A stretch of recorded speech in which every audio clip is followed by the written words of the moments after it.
Bonjour à tous. Aujourd'hui, nous sommes le samedi 25 juillet 2026 et notre cher ami Larry Johnson est avec nous. Bon retour parmi nous, Larry. Qu'est-ce qui est arrivé au 1er juillet, bon Dieu? Ce mois-ci est passé à toute vitesse.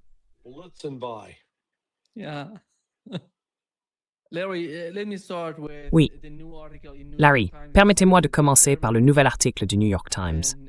Il affirme que le président des chefs d'état-major interarmés, le général Kane, a averti en privé l'administration Trump que reprendre des opérations de combat majeures contre l'Iran était possible, mais que cela épuiserait dangereusement les intercepteurs dont dispose le CENTCOM, selon le New York Times.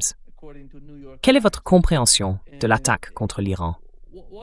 Ils étaient censés attaquer l'Iran massivement, et cela ne s'est pas produit jusqu'à présent.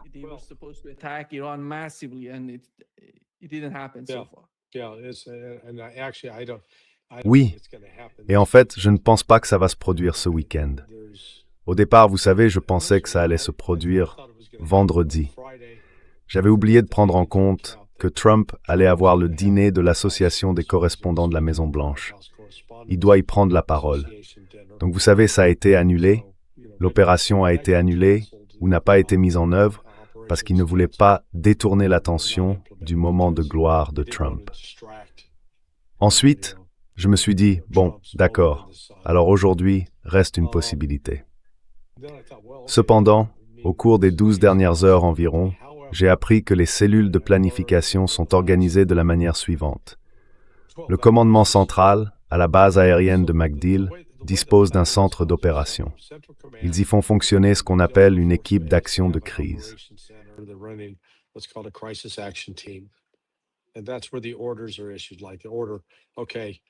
Et c'est là que les ordres sont émis. Par exemple, préparer une frappe aérienne qui visera tel nombre de cibles, qui mobilisera tel nombre d'aéronefs, et voici les objectifs. Ensuite, cet ordre est envoyé au commandement central des forces aériennes, appelé AFCENT. AFCENT était auparavant basé sur la base aérienne d'Al-Udeid. Ils opéraient depuis ce qu'on appelait le CAOC, le Centre combiné des opérations aériennes. Mais le CAOC a été fermé. Je ne sais pas exactement quand, mais à un moment donné au cours des 3 derniers mois. Et il a été transféré d'Al-Udeid à la base aérienne de Shaw, en Caroline du Sud. Donc maintenant, le commandement central des forces aériennes se trouve en Caroline du Sud et non plus au Qatar. Ce que j'ai appris, c'est que si les ordres viennent du CENTCOM et sont transmis à AFCENT, alors AFCENT prépare le plan d'opération. D'accord. Voilà comment nous allons mener cette opération.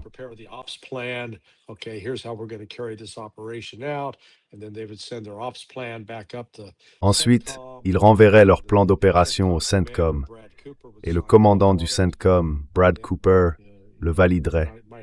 Puis vous savez, le secrétaire à la Défense, Hegseth, pourrait aussi le valider.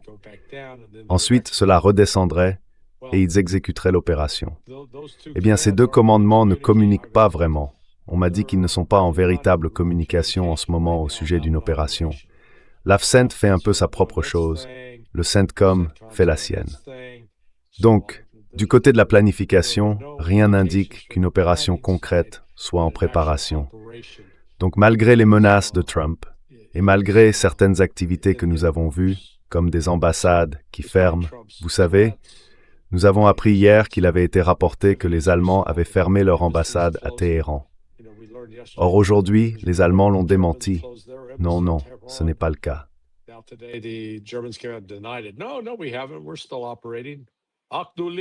Nous sommes toujours opérationnels. Hier, nous avons eu certains signes indiquant que des P-8 auraient survolé le golfe Persique. Les P-8 sont conçus pour mener des activités de renseignement, de surveillance et de reconnaissance. Ils sont essentiellement là pour remplacer les radars au sol qui ne sont plus opérationnels, ceux que l'Iran a détruits. Donc, pour l'instant, il semble que... Je pense que l'article du New York Times est exact. Je pense que Kane a fait son travail en tant que principal conseiller militaire de Trump. Il ne donne pas d'ordre au commandement central. S'il y a des ordres, ils viendraient du président, par l'intermédiaire du secrétaire à la Défense ou du secrétaire à la guerre, Hegseth. Donc nous ne voyons pas cela pour le moment. Il semble donc que nous aurons une semaine pacifique. Du moins, je l'espère.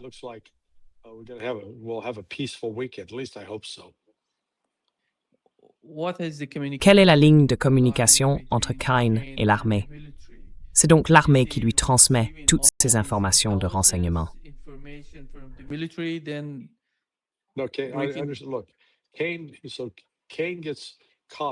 Écoutez, Kane reçoit copie de tous les messages envoyés par le CENTCOM. Mais ce n'est pas Kane qui prend les décisions pour le CENTCOM, c'est le secrétaire à la guerre, Hegseth. La chaîne de commandement, c'est Hegseth, puis le CENTCOM. Le chef d'état-major interarmé, et Kane en est le président, a pour mission, selon les textes, selon la loi, de conseiller le président, d'être son principal conseiller militaire, de dire « bon, voilà ce qu'il propose ». Ce serait une bonne idée, ce serait une mauvaise idée. Voilà quelles en seraient les conséquences. Et il semble que Kane fasse bien son travail. Je sais que je crois Anthony Aguilar a travaillé avec Kane par le passé, et je pense qu'Anthony a dit beaucoup de bien de lui, que c'était un bon commandant, un type correct, pas du genre à se livrer à des folies. Donc il semble qu'au moins Kane fasse son travail et qu'il ait peut-être dissuadé Trump de le faire.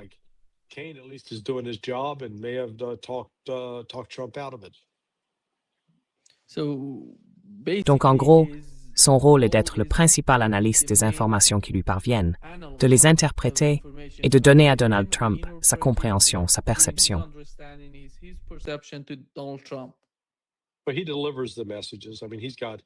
Mais c'est lui qui transmet les messages. Je veux dire, il reçoit les rapports de la Defense Intelligence Agency.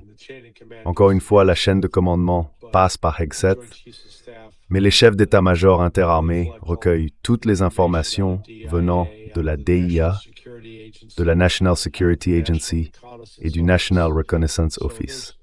Donc les chefs d'état-major interarmés sont censés être ceux qui comprennent l'ensemble du renseignement.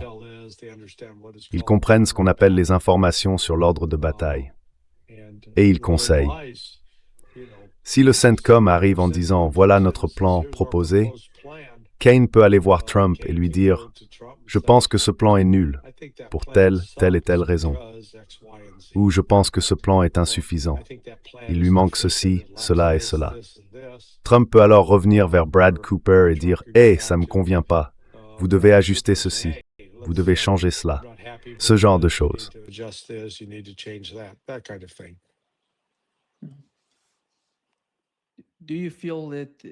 Avez-vous le sentiment qu'ils évaluent encore l'attaque ou qu'ils ont, d'une manière ou d'une autre, décidé, à cause de l'intercepteur, je crois que c'était mentionné dans cet article, que la pénurie ne sera pas résolue de sitôt?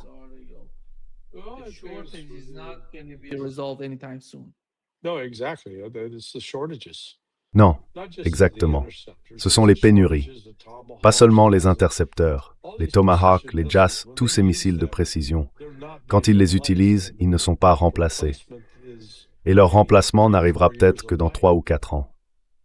Kane ne se concentre donc pas uniquement sur le commandement central. Il se concentre aussi sur le commandement du Pacifique, le PACOM. Il se concentre aussi sur le commandement européen, l'EUCOM, parce qu'ils ont chacun des missions spécifiques. La mission de l'EUCOM concerne la Russie. Ils doivent donc être prêts à combattre la Russie. C'est leur travail. Le travail du PACOM, c'est d'être prêt à combattre la Chine. Alors ils s'assoient et se demandent de quoi avons-nous besoin pour combattre la Chine? Avons-nous toutes les armes nécessaires pour le faire?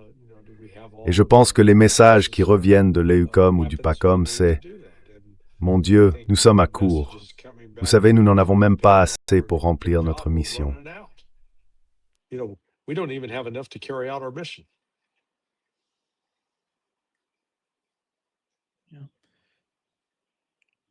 Oui, Larry, il y avait la guerre, l'escalade entre le Yémen et l'Arabie saoudite. Hier soir, je pensais qu'il n'irait pas jusque-là, qu'il n'attaquerait pas Aramco. À qui avez-vous parlé hier soir? Je pensais que la réponse du Yémen, je pensais à Aramco. J'ai dit, s'ils veulent une escalade radicale, ils attaqueront Aramco. S'ils veulent y aller petit à petit, faire monter la guerre d'un cran, ils vont attaquer le pipeline, le port, en mer Rouge. mais ils ont attaqué les deux la nuit dernière.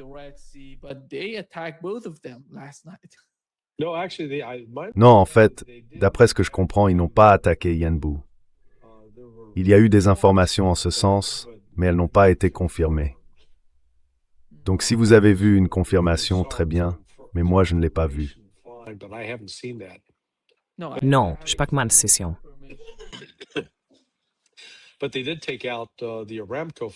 Mais ils ont bien touché l'installation d'Aramco à Jizan. Et vous savez, d'après ce que j'ai compris, c'est actuellement la raffinerie pétrochimique la plus sophistiquée au monde. Voilà. Et les dégâts qu'ils ont causés, le rapport que j'ai entendu aujourd'hui disait qu'il faudra au moins 4 mois avant qu'elle puisse redémarrer et fonctionner à nouveau, à condition qu'il n'y ait pas d'autres attaques contre elle. Donc vous savez, les Houthis ont vraiment porté un gros coup aux Saoudiens. Et les Saoudiens se demandent maintenant, d'accord, qu'est-ce qu'ils vont faire? Parce que si les Saoudiens s'obstinent et tentent de repartir à l'attaque maintenant, de frapper le port de Hodeïda, ils ont bombardé Hodeïda, mais ont affirmé qu'ils n'avaient pas touché le port.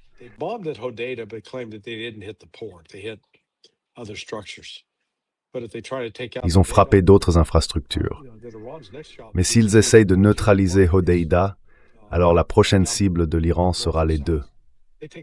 Il y a 2 raffineries à Yanbu, au nord et au sud. S'ils les détruisent, alors ces terminaux pétroliers seront fermés. Et j'ai dit raffinerie, je voulais dire terminaux pétroliers. Ces terminaux seront fermés, et plus aucun pétrole ne sortira d'Arabie Saoudite, ni par le détroit d'Ormuz, ni par la mer Rouge. Et cela aggravera encore davantage l'approvisionnement mondial en pétrole. Et je pense, franchement, que c'est un autre sujet qui pèse sur Trump, parce que je viens tout juste de recevoir un rapport d'un expert en énergie qui est consultant dans le Golfe Persique.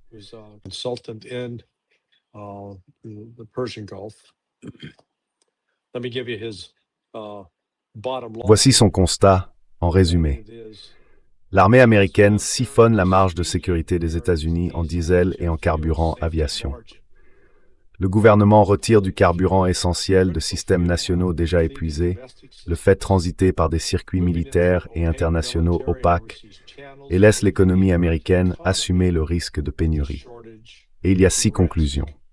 Premièrement, l'armée américaine siphonne le matelas de sécurité énergétique nationale. Les achats prioritaires, les sorties de stocks militaires, les programmes militaires étrangers et les exportations qui alimentent des plateformes à l'étranger, tout cela puise dans le même réservoir stratégique de carburant.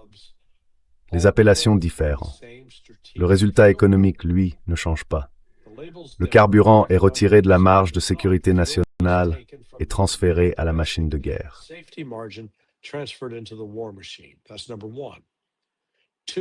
C'est le premier point. Deuxièmement, le détournement se produit en pleine pénurie avérée.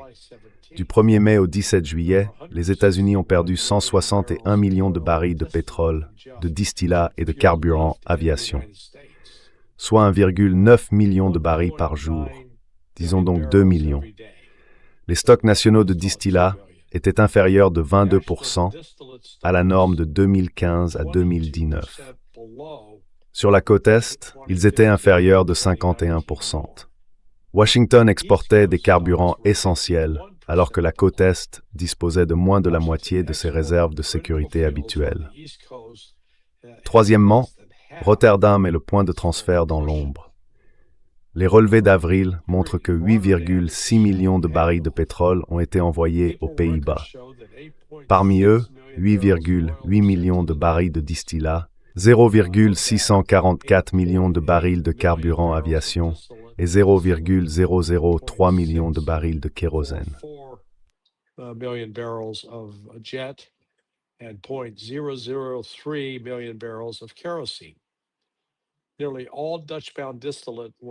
La quasi-totalité du distillat destiné aux Pays-Bas contenait moins de 15 parties par million. Rotterdam est une plateforme de transbordement. La piste publique américaine s'arrête avant l'acheteur suivant et l'utilisateur final. Quatrièmement, le système de comptabilité militaire masque la destination. Les données publiques regroupent le Jet A et le JP-8, alors qu'il s'agit de 2 carburants d'aviation différents. Les expéditions admissibles destinées aux forces armées peuvent être exemptées de déclaration électronique d'exportation et aucun registre public ne rapproche les exportations commerciales des livraisons militaires, des livraisons à l'étranger et de la consommation opérationnelle. Cinquièmement, les contribuables américains subventionnent Israël alors que l'Amérique est en pénurie. Washington maintient un mécanisme actif d'approvisionnement en JP-8 pour Israël au sein d'un système d'aide militaire financé par les contribuables.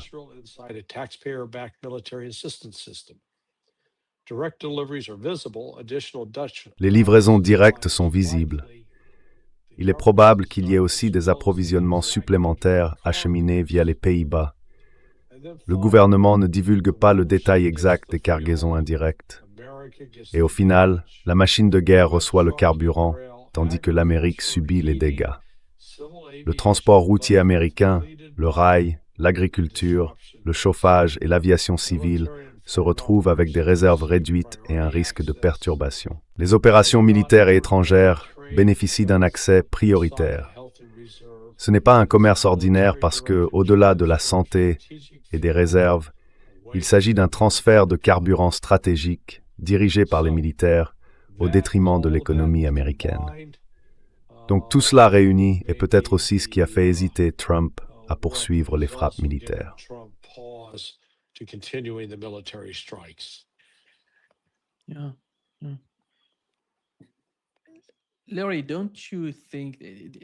Larry, vous ne trouvez pas que le comportement de l'Arabie saoudite est d'une certaine manière très étrange?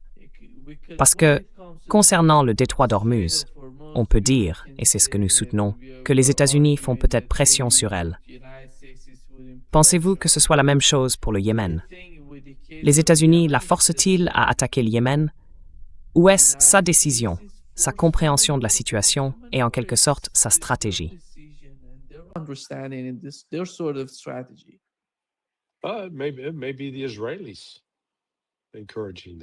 Ce sont peut-être les Israéliens qui les y encouragent. Si les États-Unis ont encouragé les Saoudiens, alors, mon Dieu, quelle suggestion stupide. Parce qu'ils ne se sont pas assis pour se demander, d'accord, si les Saoudiens ripostent, est-ce que le Yémen a beaucoup d'infrastructures sophistiquées, de raffineries avancées et d'immenses champs pétrolifères qu'ils peuvent détruire? Non, vous allez appeler ça du donnant-donnant. Il n'y a pas beaucoup de répondants au Yémen, mais bon sang, il y en a beaucoup en Arabie saoudite. Et comme on l'a vu, la frappe contre cette raffinerie pétrochimique à Jazan hier soir a fait mal à l'Arabie saoudite. Elle lui a fait très mal. Les dégâts représentent 4 mois, août, septembre, octobre, novembre. Ils ne reviendront peut-être pas à la normale avant décembre, si tant est qu'ils y reviennent. Donc si les Saoudiens décident d'escalader, le Yémen va s'en prendre à Yanbu. Ils détruiront ces terminaux pétroliers, les terminaux nord et sud de Yanbu. Et alors le royaume n'aura plus aucun flux de trésorerie provenant du pétrole.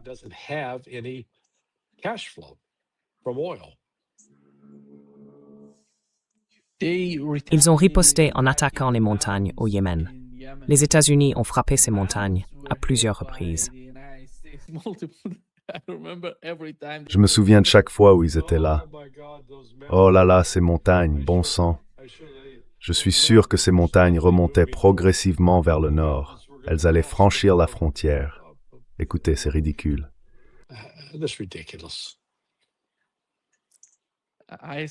Je suppose que les États-Unis les ont frappés avec des bombes anti-bunker, si je ne me trompe pas, Larry. C'est bien ça?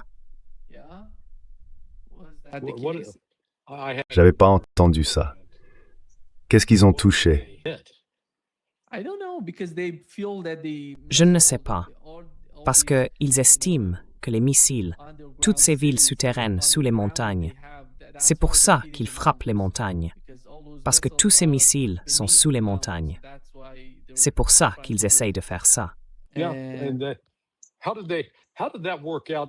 Quel a été le résultat pendant les 18 premiers mois avec l'opération Prosperity Guardian, puis Rough Rider? Est-ce qu'ils ont arrêté les missiles Houthis? Non, même pas de près.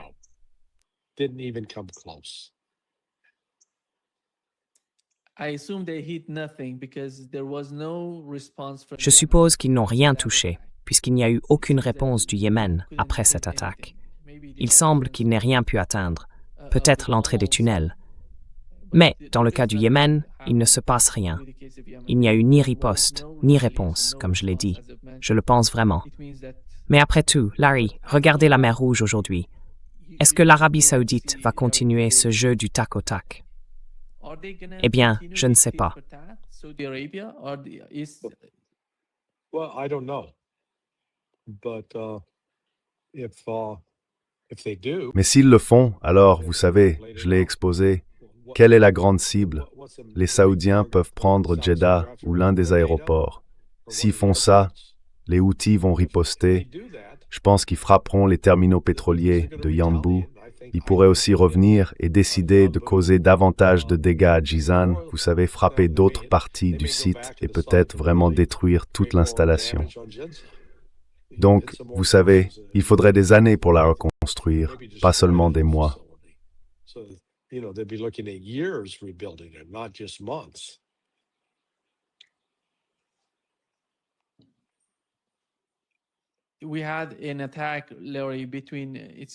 Nous avons eu une attaque, Larry. Il semble qu'un cargo russe se dirigeait vers l'Iran et qu'il a été attaqué par les Ukrainiens.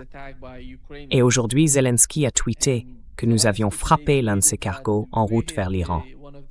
Puis la réaction iranienne est tombée.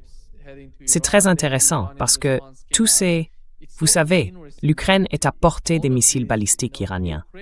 S'ils le veulent, ils peuvent frapper l'Ukraine. Je ne sais pas pourquoi ils font monter les tensions. Voyez-vous la possibilité qu'une chose de ce genre se produise? Voici ce que le ministère iranien des Affaires étrangères vient de publier, leur déclaration. Le ministère iranien des Affaires étrangères condamne l'attaque ukrainienne contre un cargo iranien. Iranien? Je pensais qu'il était russe. Un cargo iranien qui a tué un marin.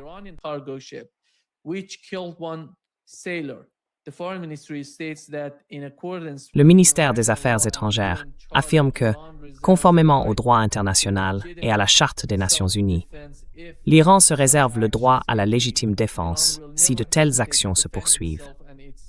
L'Iran n'hésitera jamais à se défendre et à défendre ses intérêts nationaux.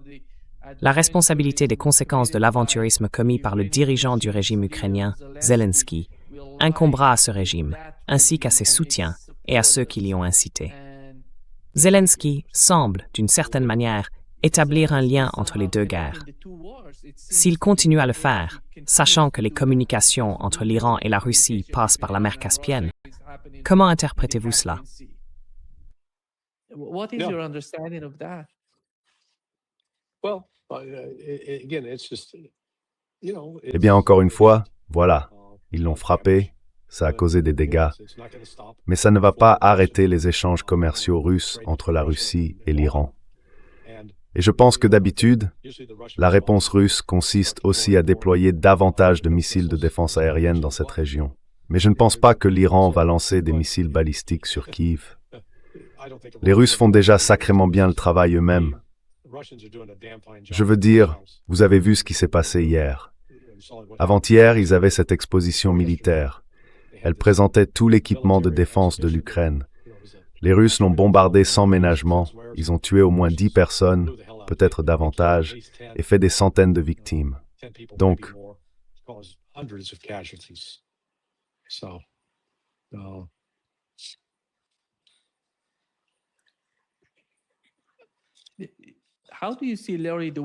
Larry, comment voyez-vous la manière dont la Russie, l'Iran et la Chine communiquent et communiquaient au sujet des États-Unis?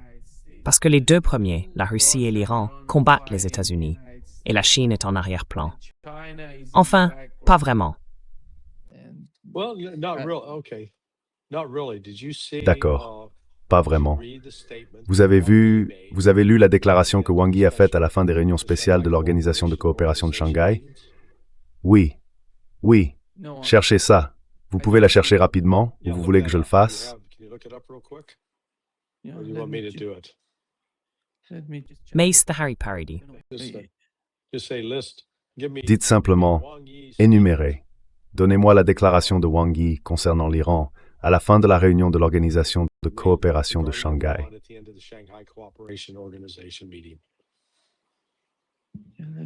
Laissez-moi juste. C'était mercredi. Oui, c'était peut-être mercredi. Maybe Wednesday. Oui, C'est une déclaration très forte.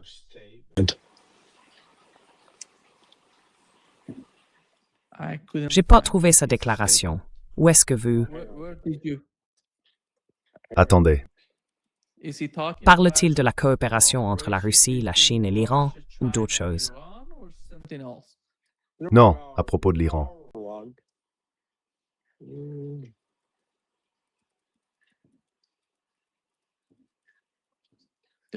La seule information que j'ai, c'est la réunion qu'il a eue avec Rubio.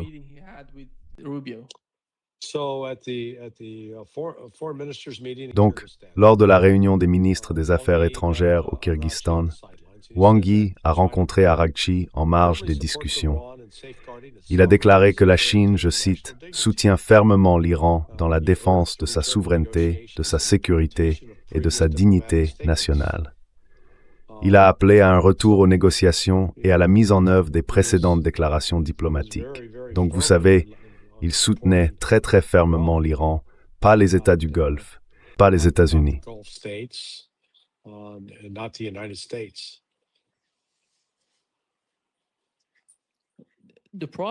Le problème, c'est de savoir comment gérer les États-Unis afin de réduire les dégâts causés par ces guerres.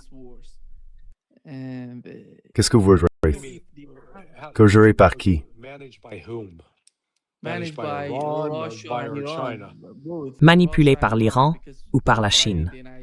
Les deux, la Russie et l'Iran, parce qu'ils combattent les États-Unis en ce moment.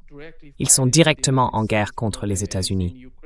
L'un d'eux est en Ukraine et l'Iran combat directement les États-Unis. Parce que si j'ai bien compris ce qui se passe, Donald Trump, avant même d'avoir le moindre échange ou la moindre négociation, attaque la partie sud. Il veut détruire le plus possible. Est-ce aussi votre perception? Non, non. Je veux dire, sinon il continuerait encore. Il ne l'a pas fait. Il a arrêté. Il a arrêté hier. Apparemment, il n'a pas continué aujourd'hui. Et je doute qu'il le fasse demain. Parce que s'il le fait demain, dimanche, et qu'il frappe les infrastructures et les capacités de raffinage en Iran, qu'est-ce que vous pensez que ça fera au prix du pétrole lundi matin, à l'ouverture des marchés? Donc en réalité, vous aviez déjà la réponse à votre question en lisant l'article du New York Times sur ce qu'a dit le général Kane. Eh bien, on commence à manquer de ressources. Je veux dire, c'est ce que je dis depuis 2 semaines. Les États-Unis avaient une capacité limitée pour continuer à frapper l'Iran.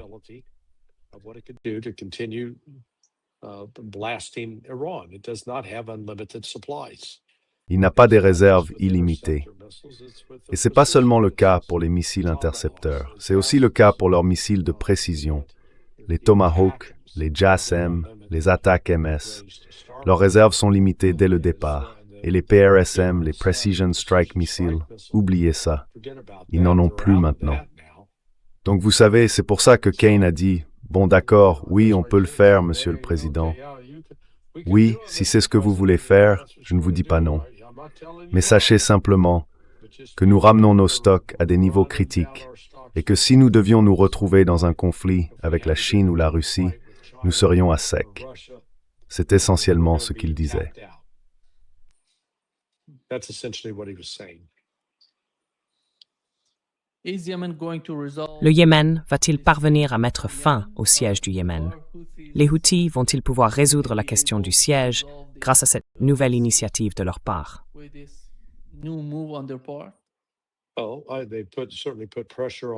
Eh bien, ils ont clairement fait pression sur l'Arabie saoudite pour qu'elle envisage une option diplomatique.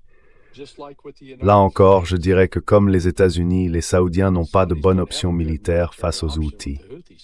Enfin, bon sang, les États-Unis ont essayé de les vaincre. Ils n'y sont pas arrivés. Vous savez, on y a passé 18 mois, les 14 premiers mois sous Biden, jusqu'à ce que Trump arrive au pouvoir le 20 janvier. Puis Trump a fait sa grande annonce. « Oh, on va y aller, on va montrer à ces Houthis qui commandent. » Ils ont donc lancé l'opération en mars, elle s'est poursuivie en avril. La première semaine de mai, ils l'ont arrêté. Ils l'ont menée pendant 7 semaines et c'était trop coûteux. En 7 semaines, ils ont perdu pour près d'un demi-milliard de dollars de drones MQ-9 Reaper. MQ-9 Reaper drones in 7 weeks. That whole operation cost well over $1 billion. Toute cette opération a coûté bien plus d'1 milliard de dollars. Entre les Reapers perdus, les avions perdus, les autres munitions utilisées et les dégâts causés aux navires. Sans parler du fait que durant cette période, au moins 2 Navy SEAL se sont noyés. Donc oui, ça a coûté cher. Et souvenez-vous, Trump s'est dégonflé, il a déclaré victoire, il a déclaré que les Houthis s'étaient soumis. Ils ont dit « Oh, on ne peut pas continuer comme ça ». Et les États-Unis se sont retirés. Les Houthis n'ont pas capitulé. C'était le terme employé. Trump a dit « Oh, les Houthis ont capitulé ». Ils n'ont rien fait de tel. C'était juste une excuse inventée par Trump pour justifier le retrait des forces américaines. Alors maintenant, vous voulez soutenir que les Saoudiens sont plus compétents militairement que les États-Unis. Bon courage avec cet argument.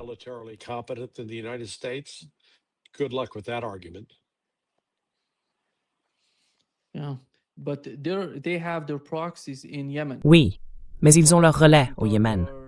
Et à l'instant même où nous parlons, de violents échanges de tirs ont lieu dans le nord du Yémen, entre les Houthis, les groupes pro-saoudiens et les tribus qui font partie du Conseil présidentiel de direction.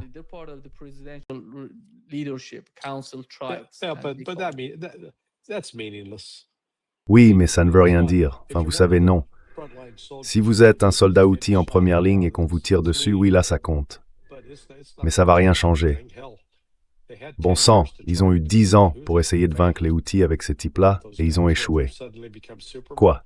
Ils sont soudain devenus des surhommes? Non. Donc vous savez, s'ils intensifient trop les choses sur ce front-là, les Houthis diront « d'accord ». Ils pourraient même envoyer un avertissement aux Saoudiens. En gros, arrêtez ces conneries. Sinon quoi, sinon, dites adieu à Yanbu.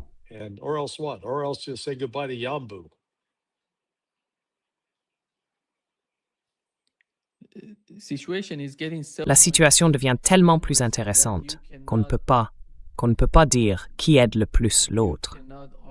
Est-ce que l'Iran aide le plus les Houthis ou est-ce que ce sont les Houthis qui aident l'Iran? Les Houthis n'ont pas besoin de beaucoup d'aide. Ce sont des sacrés durs à cuire, je vous le dis. Je parle de la combinaison entre le commerce et la mer Rouge. C'est très intéressant, cette combinaison des deux.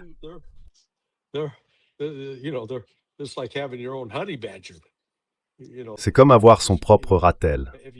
Vous savez, vous avez déjà regardé des chaînes YouTube où l'on voit des ratels s'en prendre à des lions, à des chacals et à des orang-outans. Enfin, vous savez, le ratel est un animal relativement petit, mais bon sang, il est méchant, surtout quand les lions s'en prennent à lui. Sa spécialité, c'est de se glisser entre les pattes du lion mâle, et de lui arracher les testicules à coups de dents. Les lions se disent « Oh, ça fait mal ». Ils se disent « Restez loin de ces ratels ». Enfin, ce sont des animaux féroces. Et vous savez, j'appellerais les Houthis les ratels de la péninsule arabique.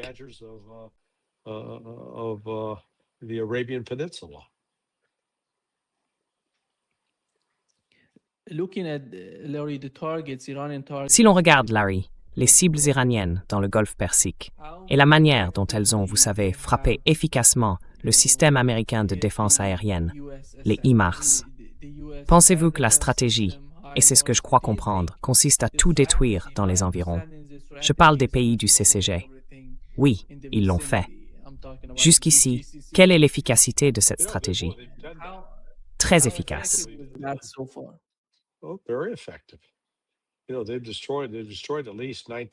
Vous savez, ils ont détruit au moins 19 radars et systèmes de communication, des systèmes de communication par satellite. Et les HIMARS n'ont pratiquement plus de munitions, vous savez, plus de missiles. Enfin, ils peuvent tirer des attaques MS. Ils tirent les attaques MS depuis le Koweït. Oui, ça peut atteindre le nord, comment ça s'appelle? Le Khouzestan. Enfin, le côté ouest, oui, le côté ouest qui borde l'Irak. Oui, le Khouzestan. Khuzistan.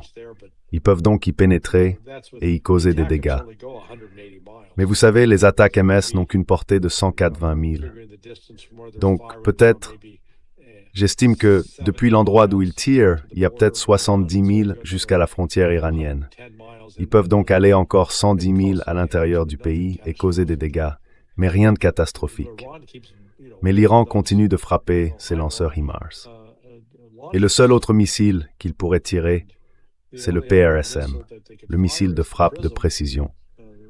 Or, Lockheed Martin n'en a fabriqué qu'environ 56 l'année dernière. C'est donc pas comme s'ils en avaient un énorme stock et qu'ils pouvaient les tirer à volonté. Ils n'en ont pas. Donc oui, vous savez, l'Iran a vraiment... Vous savez, quand l'histoire de cette guerre sera écrite, je ne sais pas s'ils ont reçu l'aide des Chinois et des Russes pour la planification ou s'ils ont fait ça eux-mêmes.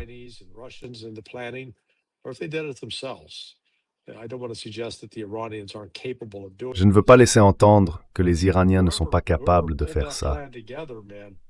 Mais celui qui a monté ce plan, franchement, ils ont procédé méthodiquement.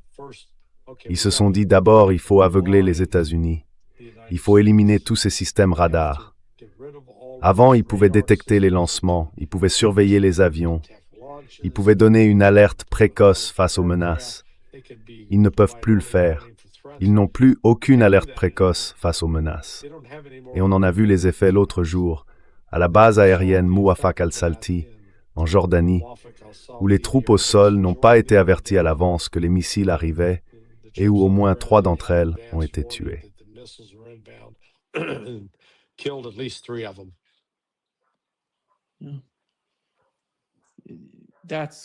C'est à cause des systèmes d'alerte précoce qu'ils avaient dans le Golfe Persique, au Qatar et en Arabie Saoudite. Ils ont tous été détruits. Au Koweït et à Bahreïn. En fait, Bahreïn et Al-Udeid au Qatar, c'étaient les sites essentiels. Ce sont ceux qui ont été neutralisés. Je ne suis pas sûr qu'il y ait eu des systèmes majeurs en Arabie Saoudite. Il y en a peut-être eu, mais si c'était le cas, ils ne sont plus là.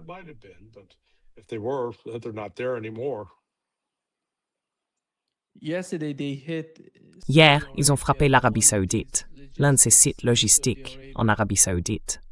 Et c'était la seule attaque contre l'Arabie Saoudite hier. Et au cours de la dernière semaine, nous n'avons eu aucune attaque des Iraniens contre l'Arabie Saoudite.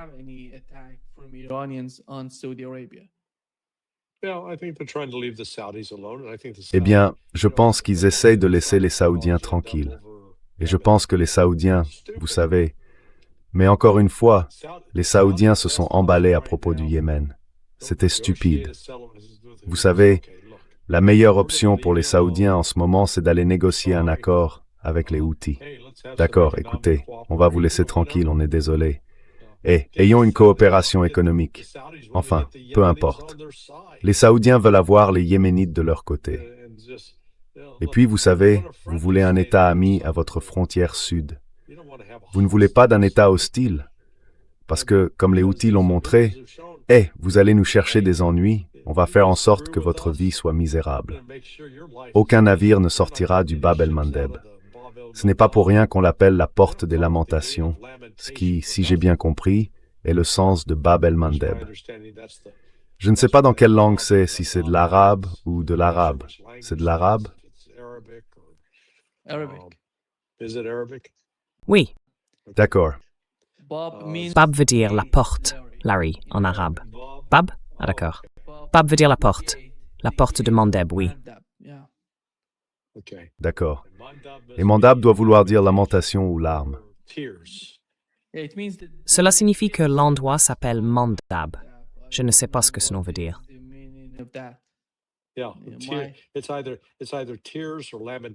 Oui. C'est soit les larmes, soit la lamentation. Je l'ai vu traduit des deux façons. Je laisse les spécialistes arabes là dehors écrire dans les commentaires, vous ne savez pas de quoi vous parlez. D'accord, allez-y doucement. Je ne prétends absolument pas être un spécialiste de l'arabe, mais j'ai appris que ce n'est pas « Hey, c'est une entrée heureuse, bienvenue dans une fin heureuse ». Non, ce n'est pas ça.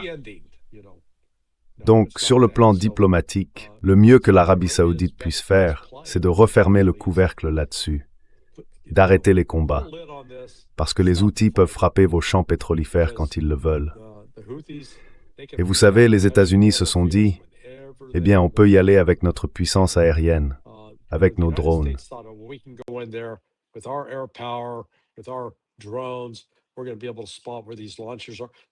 Nous allons pouvoir repérer où se trouvent ces lanceurs. Le problème, c'est qu'ils sont mobiles. Et la seule vraie façon de neutraliser un lanceur mobile, c'est s'il sort et reste stationné au même endroit pendant 3 jours, ou si vous avez un drone Predator au-dessus de lui. Là, vous repérez le lanceur et vous l'attaquez immédiatement avec un missile ARM. Le problème, comme les États-Unis l'ont découvert, c'est que très souvent, les Houthis déployaient des lanceurs qui n'étaient que des appâts, et ils avaient leur défense antiaérienne en attente. Le drone Predator passait au-dessus, boum, il l'abattait. Donc vous savez, les États-Unis ont subi, vous savez, de véritables pertes économiques.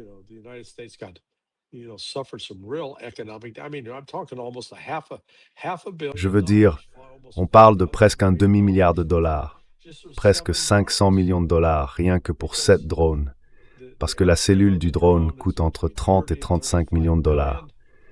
Et ensuite, quand vous ajoutez les nacelles optiques, les nacelles d'armement et toutes les autres qu'ils y mettent et y fixent, ça ajoute encore environ 35 millions de dollars. Donc chacun de ces drones coûte entre 60 et 70 millions de dollars.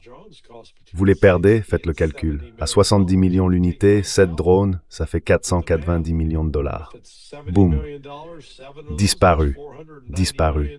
Et ce n'est pas comme s'ils avaient une usine là-bas qui les produit à la chaîne tous les jours. Non. Pourquoi? Parce que comme on en a parlé hier soir, il y a les terres rares. Il faut ces terres rares dans ces engins-là. La Chine est là, dire on ne vous en donnera plus.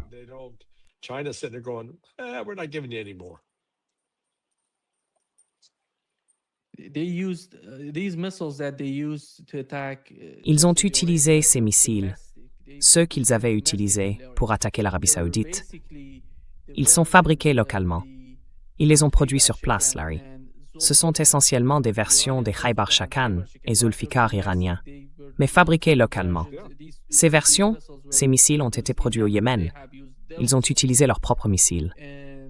Et ce qui m'intéresse, c'est qu'hier, à Bahreïn, comme au Koweït, il n'y avait pas, du moins, d'après ce que nous avons vu, de système de défense aérienne.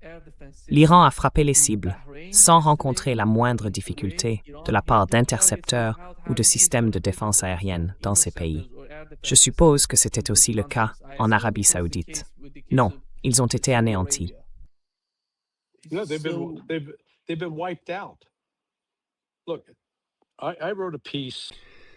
Écoutez, j'ai écrit un article il y a 2 mois dans lequel j'ai détaillé les PAC-3, vous savez le nombre de PAC-3.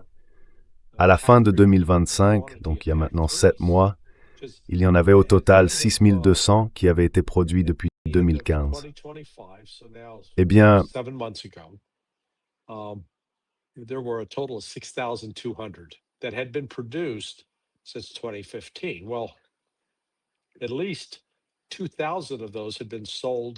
au moins 2000 d'entre eux avaient été vendus à des alliés, à des pays étrangers. Donc ça faisait tomber le chiffre à 4200.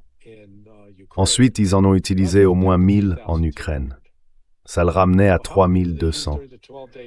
Alors combien en ont-ils utilisé pendant la guerre de 12 jours en juin dernier? Je parierais que ça en a fait encore 1000. Et puis, combien en ont-ils utilisé pendant cette guerre de 45 jours qui dure maintenant depuis 6 mois? Je pense 1500, 2000. Donc tout d'un coup, ils sont à sec.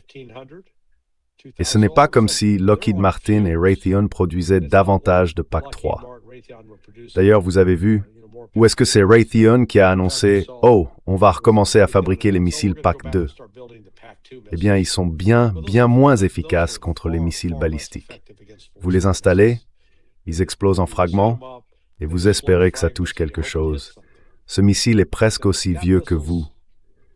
Vous êtes un peu plus vieux. Il a 36 ans, d'accord? Donc ce n'est pas l'arme la plus moderne qui soit. Les États-Unis sont donc en train de découvrir qu'il y a des limites à ce que nous pouvons faire.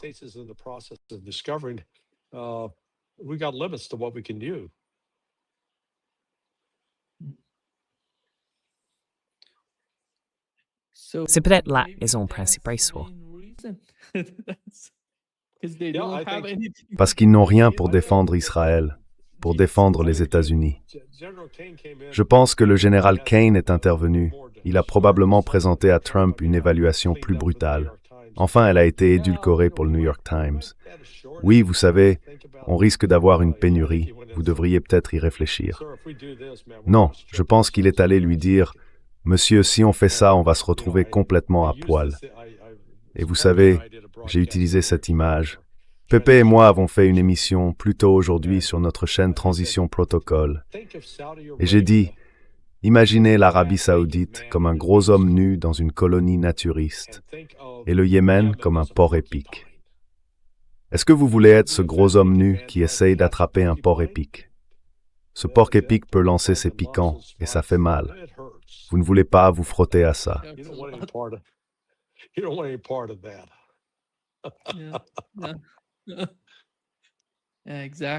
Exactement. Larry, merci beaucoup d'avoir été avec nous.